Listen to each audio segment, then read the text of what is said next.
tarde. Eles falam, andam, dirigem carros, fazem cirurgias e ainda tomam decisões. São os robôs que estão cada vez mais inteligentes. Estamos na corrida pelo avanço da inteligência artificial. Mas será que construir máquinas que pensam por conta própria pode ser uma ameaça a nós, humanos? Carros autônomos. Robôs que fazem a limpeza. E essa, chamada de Nadine, parece e age como um humano. Todos representam o avanço da inteligência artificial. Antes de se tornarem realidade, a literatura e o cinema já faziam previsões. Entre as décadas de 40 e 50, o russo Isaac Asimov escreveu a história de Eu, Robô. Em 2004, o livro virou filme. Em outro longa de 2015, Ex Machina, Instinto Artificial, um robô é capaz de manipular emocionalmente o humano. Parece ficção científica, mas não é.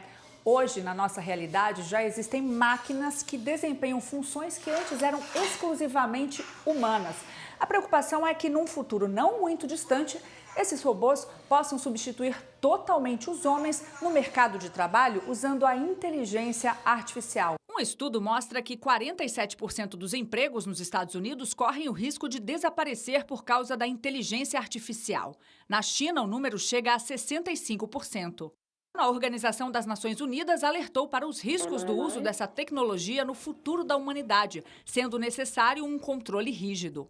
Em julho, nos Estados Unidos, um robô usado para fazer a segurança de um shopping se envolveu em um acidente. O K5, que tem mais ou menos 1,5 metro de altura e pesa cerca de 136 quilos, derrubou acidentalmente um menino de 1 ano e 4 meses.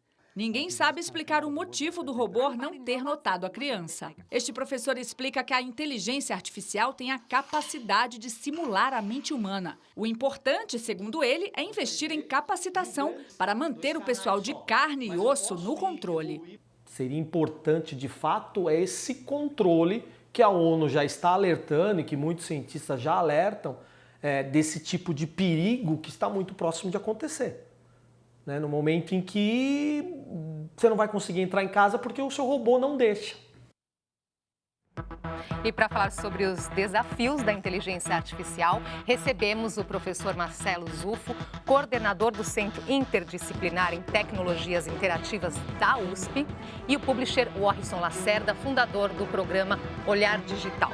E você pode participar da nossa conversa com perguntas e comentários, pode ser pelo Facebook também, pelo Twitter, os endereços você vai ver na sua tela. Boa tarde. Obrigada por estarem aqui hoje com a gente. Começar então, a reportagem mostrou aí esse temor, essa evolução, um avanço nessa corrida pela inteligência artificial. Há motivos para preocupação? Absolutamente. No momento que a computação ela começa a ocupar todas as dimensões da vida humana, questões de natureza ética não eram assim tão aprofundadas. Elas ficavam em nichos da comunidade de computação, de eletrônica, da indústria.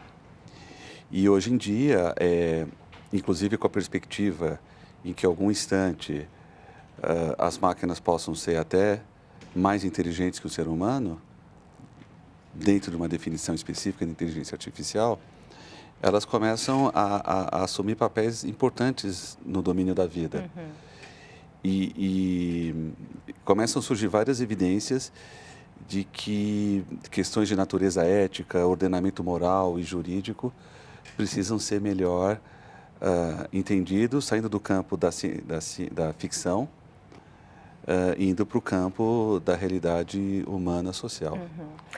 É isso que o professor disse, né, professor? A gente até teve alguns exemplos recentes de experimentos com bots, né, que são robôs aí que foram criados, por exemplo, interagindo em redes sociais e que acabaram ultrapassando o limite ético, né? Por exemplo, postando comentários racistas, né? Quer dizer, ali por trás havia uma máquina com um certo grau de inteligência artificial aplicada a ela e que seu primeiro contato, digamos assim, com nós humanos foi péssimo, né? Quer dizer, ela acabou reproduzindo alguma coisa que a gente não esperava. E fora acidentes que já aconteceram também, não é? Esse também é um risco, não é? Veja, são questões da vida, né? Agora, o medo, a relação homem-máquina, ela sempre foi pautada pelo temor do progresso, né? E essa contradição é um fator evolutivo. É importante que os seres humanos tenham medo da tecnologia, guardadas as proporções, porque esse medo ele dispara fenômenos de autocontrole e que nos levam à evolução. Agora, quer dizer, o medo pode gerar o cuidado, então, nesse sentido? Pode gerar um fator de evolução, né? Porque eu não duvido que quando o ser humano fez a primeira pedra lascada, de alguma forma isso deve ter assustado outros colegas da tribo, mas se esse humano não tivesse feito isso há milhares de anos atrás, nós não estaríamos aqui hoje. Então, eu acredito que nós estamos meramente num estágio de evolução humana. Nós temos várias evidências que isso está vindo para o bem, fenômenos do tipo a longevidade, a capacidade de se comunicar, mostra que existem vários benefícios da tecnologia em todas as áreas, na medicina. Então, justamente, gostaria que vocês dessem alguns exemplos aqui, que muitas vezes essa inteligência artificial está no nosso dia a dia, a gente nem se dá conta disso. Sim. Eu acho que assim, exemplos no nosso dia a dia. O exemplo que talvez esteja mais próximo de todo mundo que tem um smartphone, né, por exemplo, são os assistentes virtuais, né? Então, quem tem um smartphone da Apple, por exemplo, já se acostumou a de vez em quando fazer perguntas para a Siri, né? Quem tem um smartphone do Google, do Android, já se acostumou a conversar com o Google Now.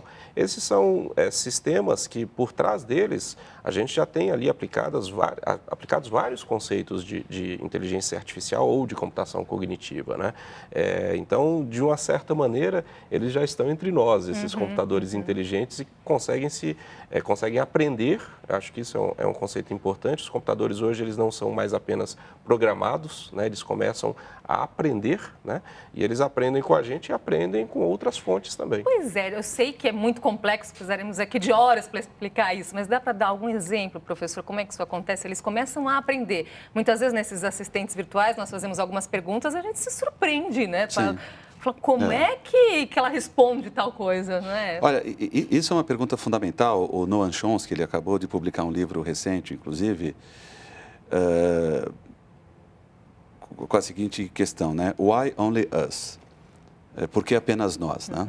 Quer dizer, a gente sabe que no planeta Terra, no que se considera inteligência numa visão antropocêntrica, quer dizer, quando se fala em inteligência artificial, queremos que as máquinas tenham uma inteligência equivalente ao ser humano. O que tem preocupado muito a sociedade moderna é que nós acreditamos que nas próximas décadas as máquinas podem superar o humano. E elas podem aí elas próprias criar máquinas mais inteligentes? Quer dizer, a própria inteligência artificial fazer isso? A neurolinguística, a medicina não consegue explicar totalmente por que o ser humano é o único animal inteligente no planeta. Isso ainda é uma pergunta científica fundamental. Agora, quando a gente fala de máquina, software, o que é software? É linguagem. Antigamente, você escrevia um livro. Hoje, você programa um computador e esses computadores, eles têm capacidades assimilativas. Então, ele aprende com a Andressa os gostos dela. E, a partir disso, dentro de um algoritmo, que é um modelo inventado pelo humano, mas esses algoritmos de primeira geração, no futuro próximo, poderão ser criados pelas próprias máquinas, né? Tem criado todas essas surpresas. E quebrando paradigmas. Nós já sabemos que nos próximos 10 anos, um conceito primitivo, que é dirigir carro, não teremos mais. Isso vai mudar totalmente a indústria. Nos próximos 10 anos? Menos de 10 anos.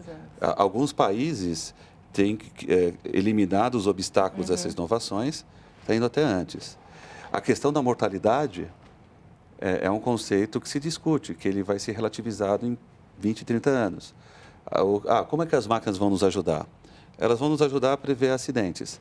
O acidente cardiovascular, o tombo, as coisas que matam velhinhos ou pessoas jovens, que normalmente são os acidentes, as máquinas vão cuidar para que a gente não tenha mais esses acidentes, né? Nossa, fantástico pensar tudo isso. E trazendo isso para um exemplo recente, né, professor? Houve um exemplo de duas máquinas do Google que se comunicaram entre elas criando um código criptografado que os humanos não conseguiram decifrar. Ou seja, elas se comunicaram autonomamente entre elas e a gente não sabe o que elas falavam, teoricamente. E olha só, essa história, máquinas e robôs sempre estiveram na literatura, no cinema. Como não citar 2001, Uma Odisseia no Espaço? O livro que deu origem ao filme é de 1968. Ao perceber que a tripulação da nave planejava desligar o HAL, né? Ela decide matar os astronautas. Vamos ver um trechinho.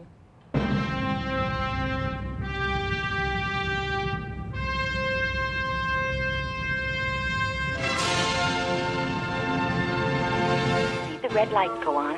Would you please state in the following order your destination, your nationality, and your full name? Moon, American, Floyd, Haywood R.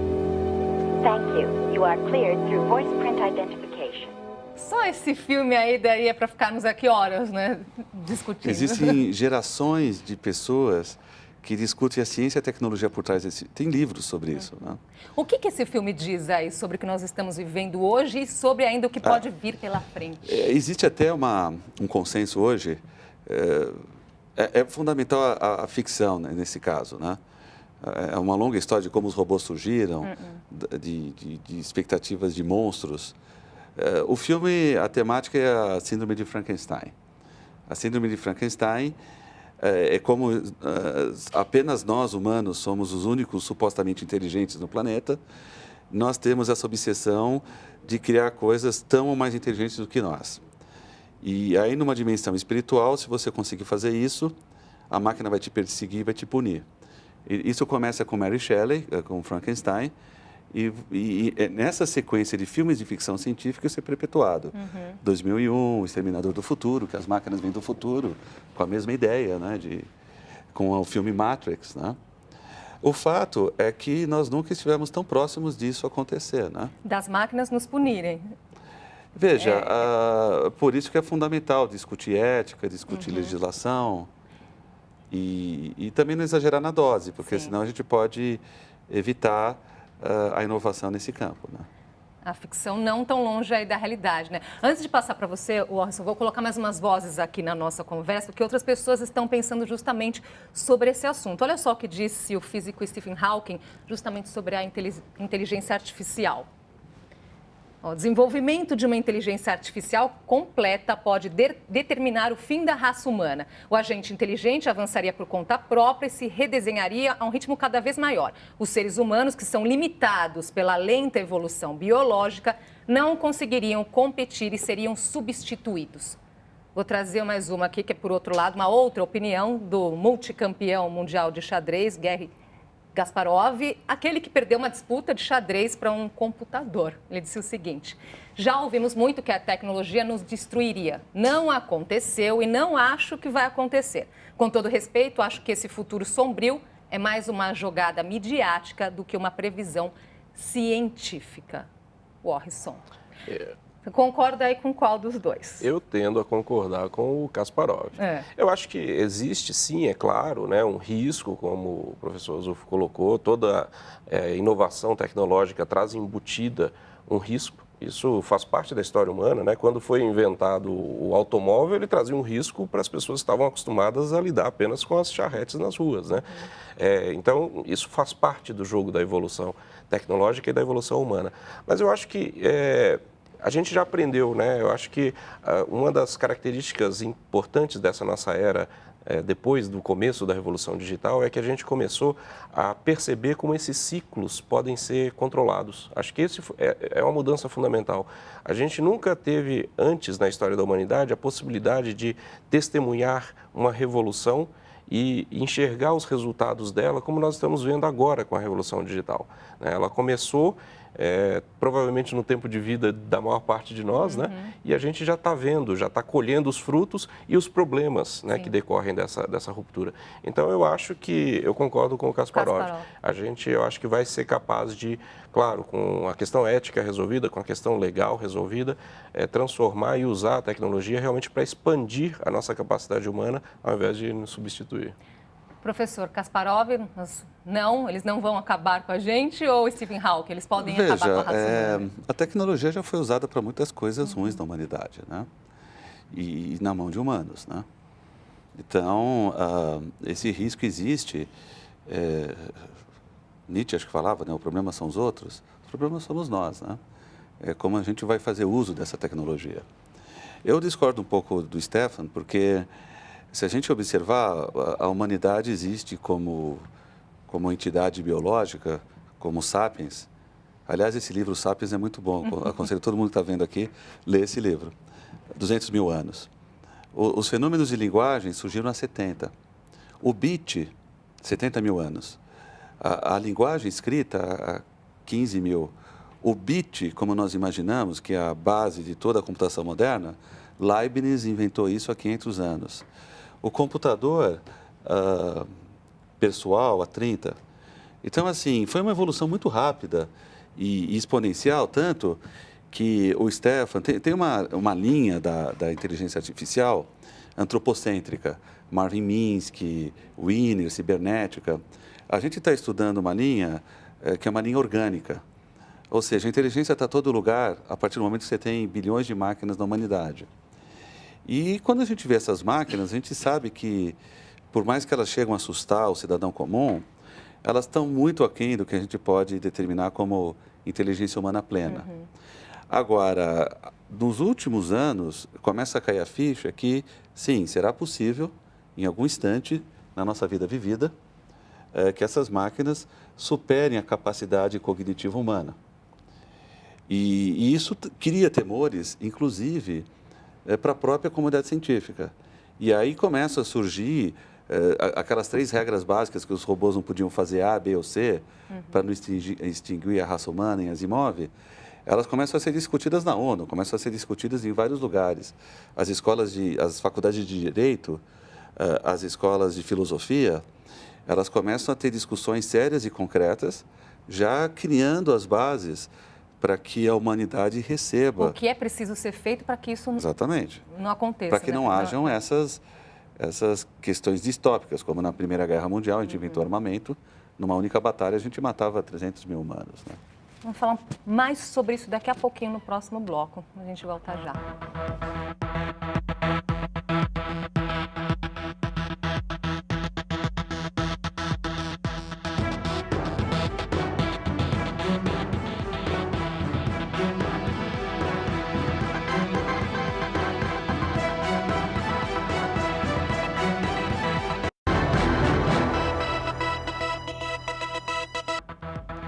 Já estamos de volta com o JC Debate. Hoje conversamos sobre os desafios da inteligência artificial.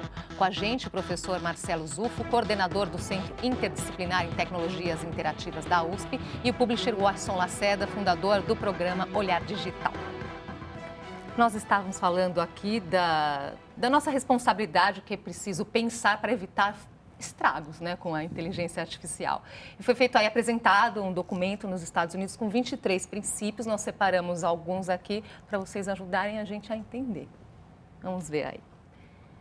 Então, entre eles, uma delas, não criar inteligência não direcionada, mas inteligência benéfica. Vamos ver o próximo? O outro aí traz uma questão, né? Como investir em automação mantendo os propósitos das pessoas? O que deve ser levado em consideração aí, Warrison? Eu acho que o primeiro ponto, né, da inteligência não direcionada, mais benéfica, né, mais benéfica, né? Eu acho que é um ponto central, porque, afinal de contas, quanto mais você expande a fronteira de um sistema automatizado, de um sistema que tem capacidade de aprender sozinho, os riscos aumentam, né? Quer dizer, é a mesma coisa de você ter uma criança que você não dá uma direção clara para ela, né? Se a gente pudesse fazer um paralelo, é mais ou menos a mesma coisa, né? Hoje você já tem capacidade cognitiva instalada a serviço de coisas muito específicas, como, por exemplo, diagnósticos, né, na área da saúde, oferecendo para os médicos uma capacidade de análise que eles não teriam apenas com os seus próprios cérebros, vamos dizer assim, né? Então, eu acho que esse é um dos princípios mais fundamentais, quer dizer, que essa inteligência artificial, que essa capacidade cognitiva que as máquinas começam a ganhar, que ela tenha sempre um propósito muito claro, uma fronteira muito definida, né, para que ela não seja uma coisa ampla e que, de repente, a gente corra o risco de não ter como controlar essa fronteira mais tarde. Vamos ver ao próximo, antes de eu passar para o professor aqui, que eu acho que tem ligação com essa questão. Sistemas de inteligência artificial devem ser compatíveis com ideais de dignidade, direitos, liberdades humanas e diversidade cultural, professor. Veja, esses princípios, eles estão mal formados ainda, né? Até porque eles estão sendo discutidos em nichos e redutos intelectuais muito restritos. Eu acho que isso deveria ser discutido amplamente em todas as dimensões da sociedade. Agora, esse é um princípio interessante, porque a gente fala de inteligência artificial, de real e virtual. Eu acredito no contínuo, eu acredito na continuidade.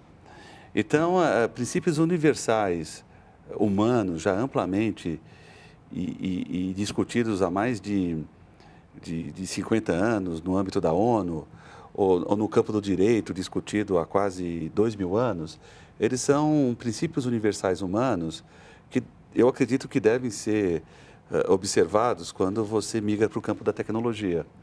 E aí que eu começo a dizer que a ética por trás da engenharia, por trás da computação, passa a ser um tópico muito importante a ser ensinado nas escolas.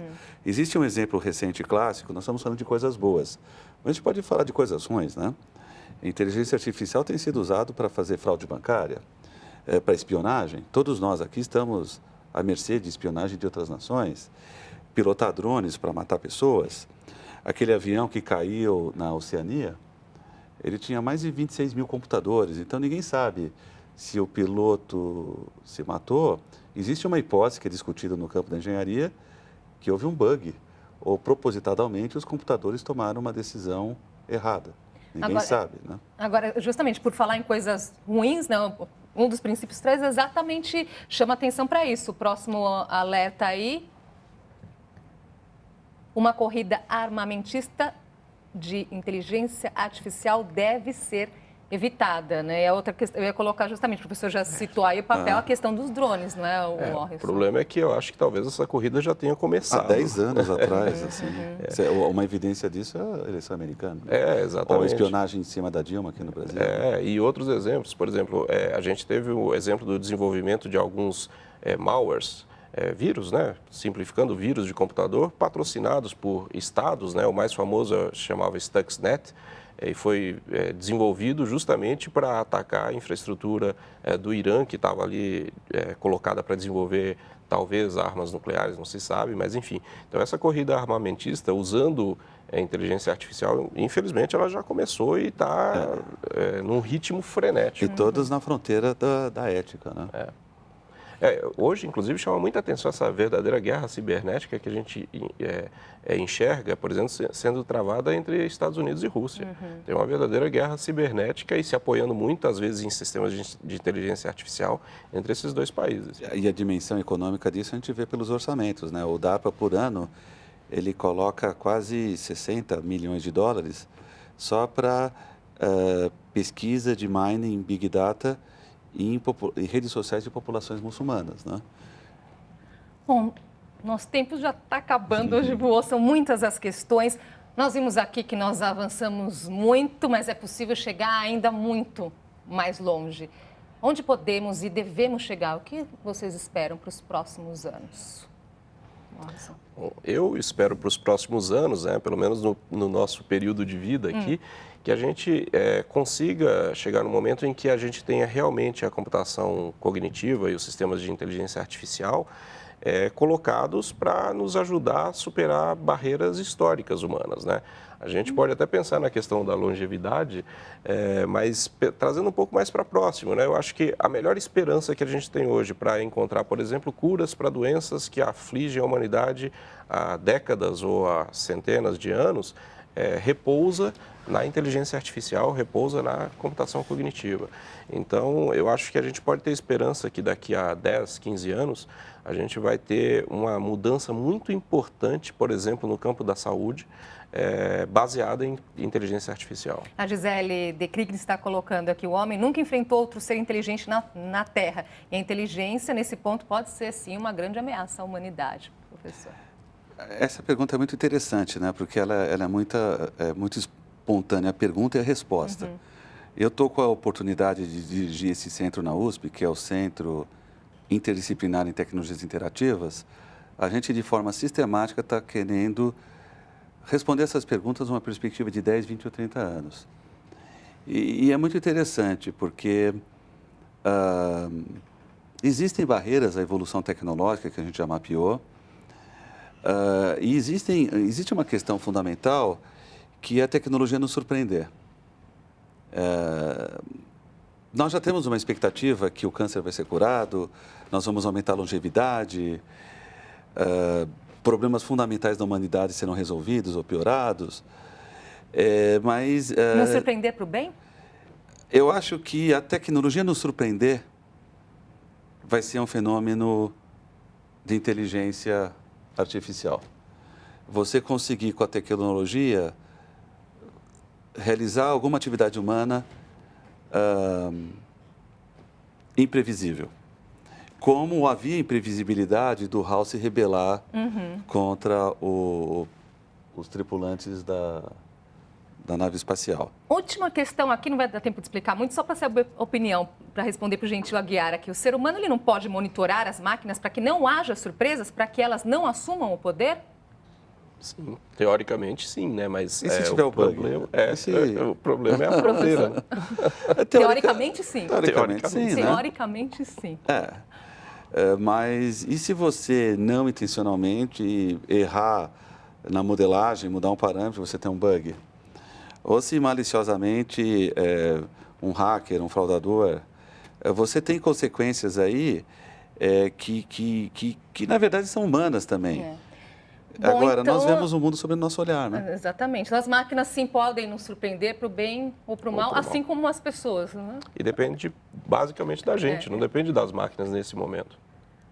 Tem assunto ainda para esse tema. Muito obrigada pela participação de vocês e até uma próxima. E obrigada pela sua companhia e uma ótima tarde para você.